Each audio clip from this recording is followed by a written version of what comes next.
آیات کے پردے میں نشانات کا مخزن، قرآن کا ہر حرف کرامات کا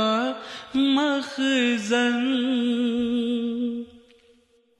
اعوذ باللہ من الشیطان الرجیم، بسم اللہ الرحمن الرحیم۔ اللہ تعالیٰ سورۃ النحل کی آیت نمبر 91 میں فرماتا ہے،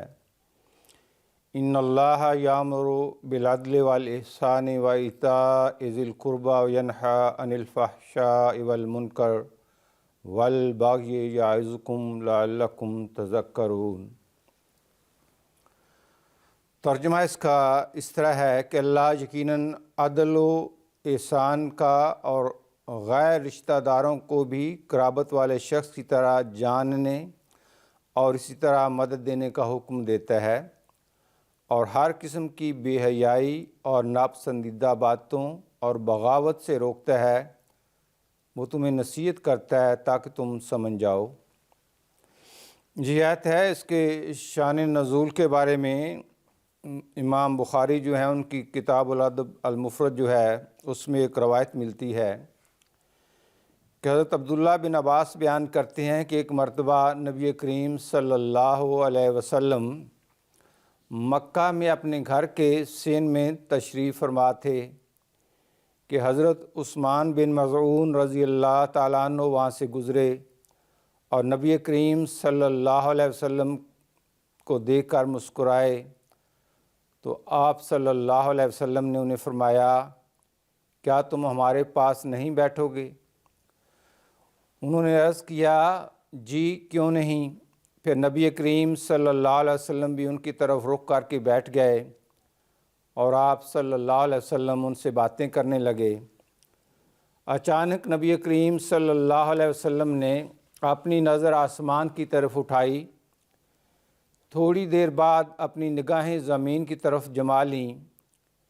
پھر نگاہ آسمان کی طرف اٹھائی اور اس کے بعد نگاہ ہٹا کر حسب معمول حضرت عثمان بن مظعون کی طرف متوجہ ہوئے۔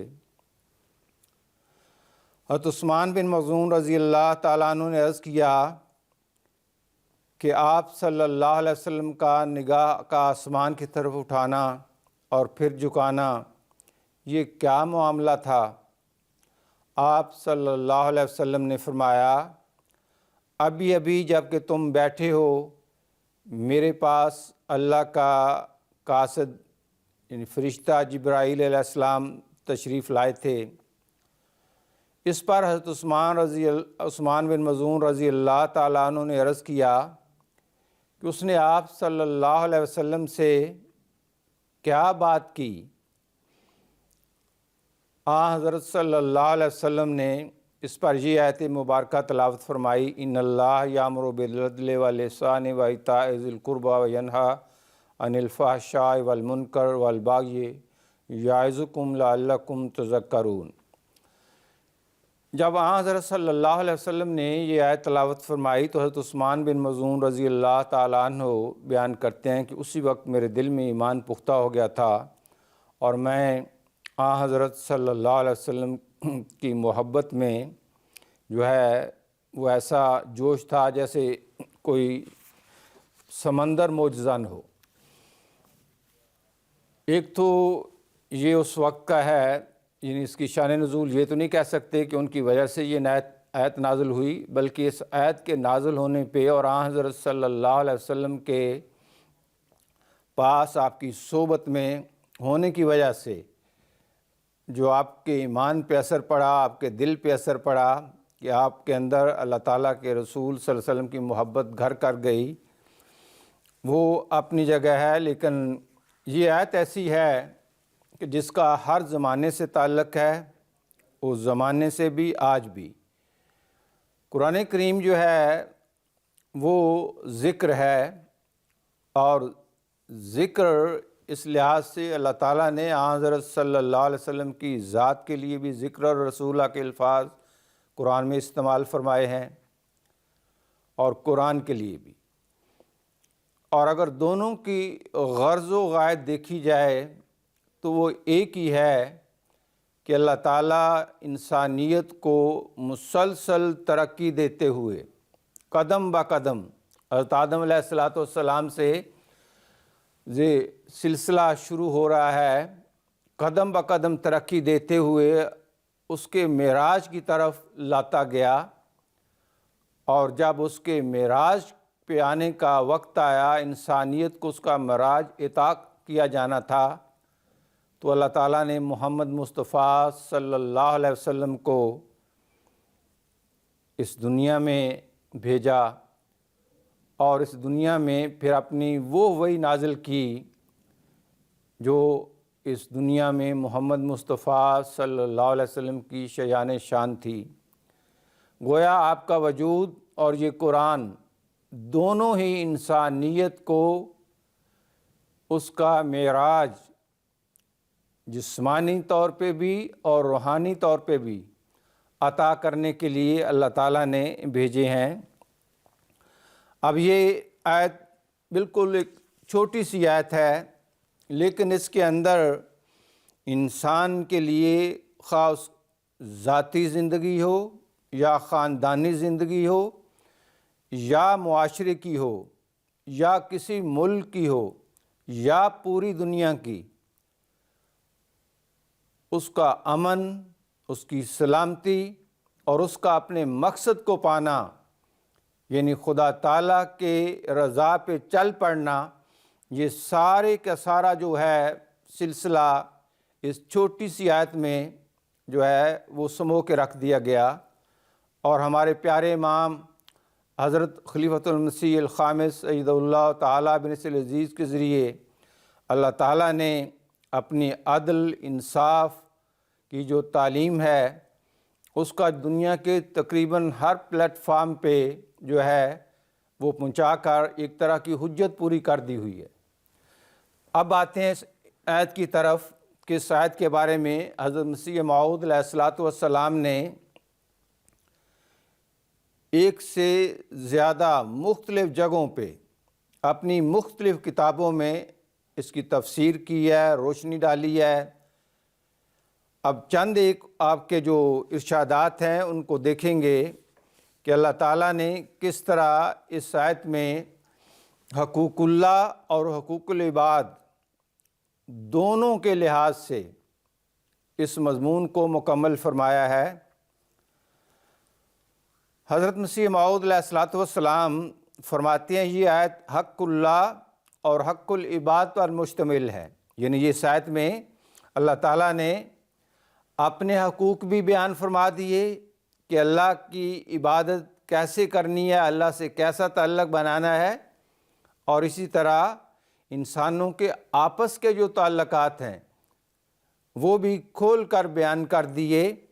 اور جن کی وجہ سے خدا تعالیٰ سے انسان کا تعلق کٹتا ہے وہ برائیاں بھی بیان کر دیں، اور وہ برائیاں ہی ہیں جن کی وجہ سے پھر انسان کا انسان سے تعلق کرتا ہے اور بے چینی اور فساد پیدا ہوتا ہے۔ تو حضور حق اللہ کے پہلو کی روح سے اس کی تفسیر کرتے ہوئے فرماتے ہیں کہ حق اللہ کے پہلو کی روح سے شاید کہ یہ معنی ہے کہ انصاف کی پابندی سے خدا تعالیٰ کی اطاعت کر، یہ جو ہے کہ ان اللہ یامر بالعدل، کہ اللہ کے معاملے میں بھی عدل کرنا چاہیے، انصاف کرنا چاہیے، کہ انصاف کی پابندی سے خدا تعالیٰ کی اطاعت کر، کیونکہ جس نے تجھے پیدا کیا اور تیری پرورش کی اور ہر وقت کر رہا ہے، اس کا حق ہے تو بھی اس کی اطاعت کرے۔ یعنی عدل یہ ہے کہ اللہ تعالیٰ کے جتنے احسانات ہیں، جس طرح وہ ربوبیت کر رہا ہے، انسان ان ساری چیزوں پہ غور کرے۔ اس غور کے نتیجے میں خود بخود دل میں ایک جو جوش پیدا ہوتا ہے خدا تعالیٰ کی اطاعت کا، کہ جو میرا اتنا بڑا محسن ہے، اتنا جو ہے کچھ میرے لیے اس نے انتظامات کیے ہوئے ہیں، تو پھر میں اس کی چھوڑ کے اور کس کی اطاعت کروں؟ اس کے مقابل پہ ساری دنیا کے احسانات دیکھ لیے جائیں، ربوبیت دیکھ لی جائے، کوئی حیثیت نہیں رکھتی۔ آگے حضور فرماتے ہیں اگر اس سے زیادہ تجھے بصیرت ہو تو صرف رعایت حق سے بلکہ احسان کی پابندی سے اس کی اطاعت کر۔ اب یہ دوسرا سٹیپ ہے، کیونکہ وہ محسن ہے اور اس کے احسان اس قدر ہیں کہ شمار میں نہیں آ سکتے، اور ظاہر ہے کہ عدل کے درجہ سے بڑھ کر وہ درجہ ہے جس میں اطاعت کے وقت احسان بھی ملحوظ رہے، اور چونکہ ہر وقت مطالعہ اور ملاحظہ احسان کا محسن کی شکل اور شمائل کو ہمیشہ نظر کے سامنے لے آتا ہے، اس لیے احسان کی تعریف میں یہ بات داخل ہے کہ ایسے طور پر عبادت کرے کہ گویا خدا تعالیٰ کو دیکھ رہا ہے۔ آگے حضور نے اس پہ مزید روشنی ڈالی کہ ہم دیکھتے ہیں کہ عبادت کرنے والے بھی سارے برابر نہیں ہیں، مختلف ان کے بھی درجات نظر آ رہے ہوتے ہیں۔ اب ہر کوئی اپنی حیثیت سے ان تینوں سٹیپ میں ہوگا۔ اب جو یامر بالعدل، عدل پہ کام کرنے والے ہیں، اس کے مطابق اطاعت کرنے والے ہیں، وہ سارے برابر نہیں ہیں،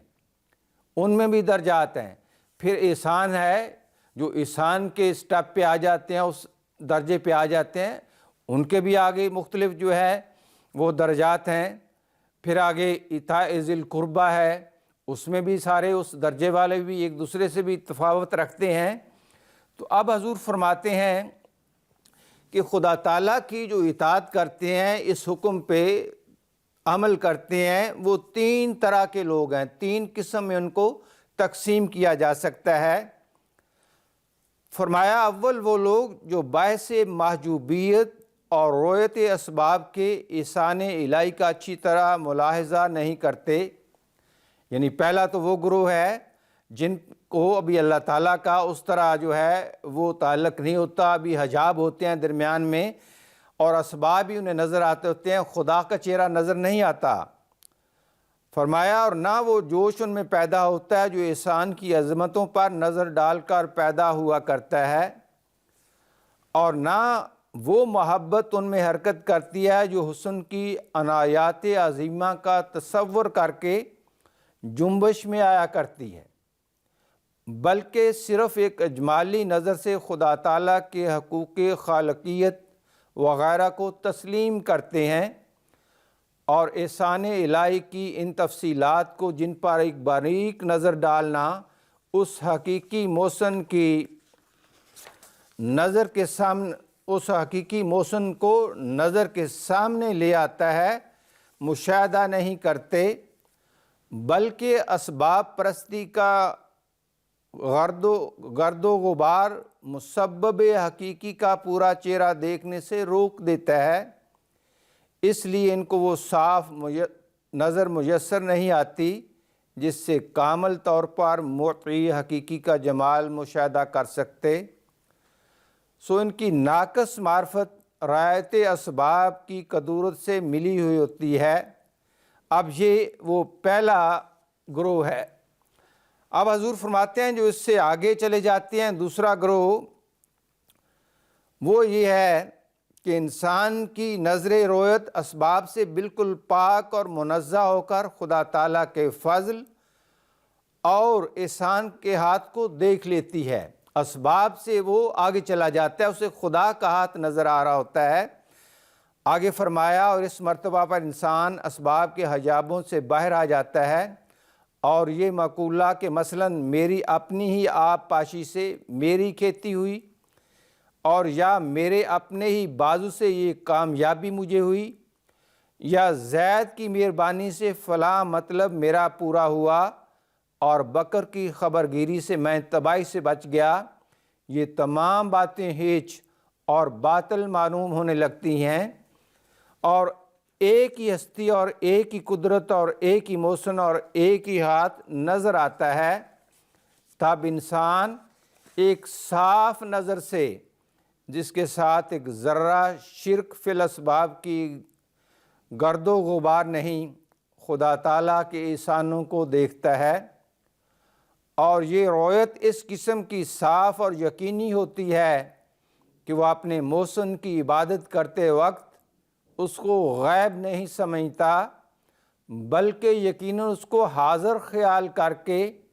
اس کی عبادت کرتا ہے، اور اس عبادت کا نام قرآن شریف میں احسان ہے۔ اور صحیح بخاری اور مسلم میں خود حضرت صلی اللہ علیہ وسلم نے احسان کے یہی معنی بیان فرمائے ہیں۔ اب تیسرا درجہ جو ہے وہ کمال کا درجہ ہے، جس کو اطاع ذی القربیٰ کا نام دیا گیا۔ اس کی وضاحت کرتے ہوئے حضرت مسیح موعود علیہ السلام فرماتے ہیں کہ انسان ایک مدت تک احسانات الہی کو بلا شرکت اسباب دیکھتا رہے اور اس کو حاضر اور بلا واسطہ محسن سمجھ کر اس کی عبادت کرتا رہے، تو اس تصور اور تخیل کا آخری نتیجہ یہ ہوگا کہ ایک ذاتی محبت اس کو جناب الہی کی نسبت پیدا ہو جائے گی، کیونکہ متواتر احسانات کا دائمی ملاحظہ بضرورت شخص ممنون کے دل میں یہ اثر پیدا کرتا ہے کہ وہ رفتہ رفتہ اس شخص کی ذاتی محبت سے بھر جاتا ہے، جس کے غیر محدود احسانات اس پر محیط ہو گئے۔ آگے حضور فرماتے ہیں، پس اس صورت میں وہ صرف احسانات کے تصور سے اس کی عبادت نہیں کرتا، بلکہ اس کی ذاتی محبت اس کے دل میں بیٹھ جاتی ہے، جیسا کہ بچہ کو ایک ذاتی محبت اپنی ماں سے ہوتی ہے۔ پس اس مرتبہ پر وہ عبادت کے وقت صرف خدا تعالیٰ کو ہی دیکھتا ہے،